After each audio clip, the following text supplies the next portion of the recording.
Peter Grant.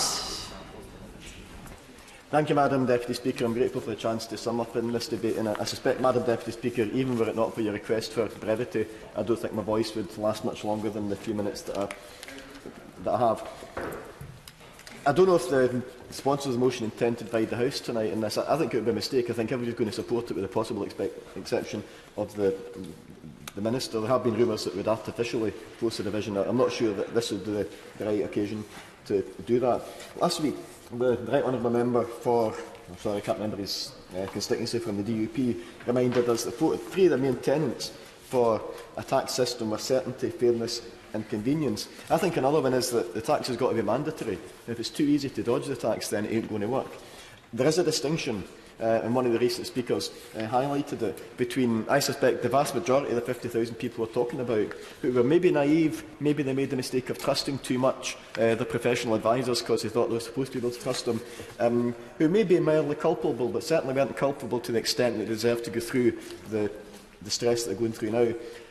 I think within the 50,000 there will be a fairly small number of people who knew what they were doing, who are probably hiding at the back just now, hoping that the justifiable cases will get some kind of dispensation and they can go through on the coattails. And one of the criticisms of HMRC in the past has been that they haven't differentiated between the ones who made mistakes, the ones who maybe took a bit of a chance, not really understanding what they were doing, and the ones who went into this with their eyes open, with the deliberate intention of dodging substantial amounts of money. And that's got to include the promoters and employers of these schemes. In his opening comments last week, the honourable member for Aberdeen South pointed out that a lot of the companies that are most culpable have very conveniently been wound up.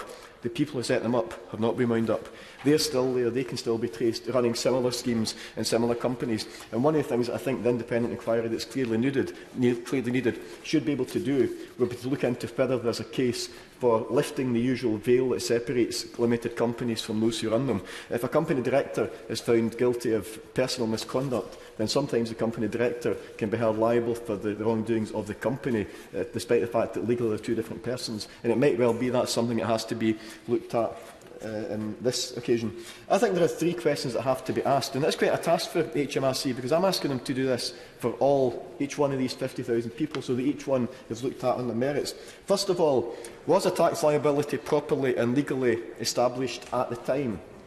In a lot of the cases we're talking about here, that may have been the case. Second, did HMRC take reasonable and diligent steps to identify and notify the debt and to attempt to recover it at the time? Because a lot of other civil debt cases, if the person who's owed the money does nothing about it for years and years and years, and then comes back years later and tries to claim back the money with interest, they find it's time barred and they can't do it. Why aren't HMRC subject to the same restriction? And finally, most importantly, are HMRC taking recovery action now that is fair and proportionate and reasonable given the individual circumstances of the person they are pursuing? And from a lot of the cases we've heard about today, and even more so last week, there's a serious question to be asked there. And you'll note, Madam Deputy Speaker, I'm not asking are HMRC acting within their legal powers. I'm asking are they acting fairly and reasonably, because sometimes the powers that HMRC have got do not require them to act reasonably and fairly. I think there does need to be a suspension of action so that we can sort this out.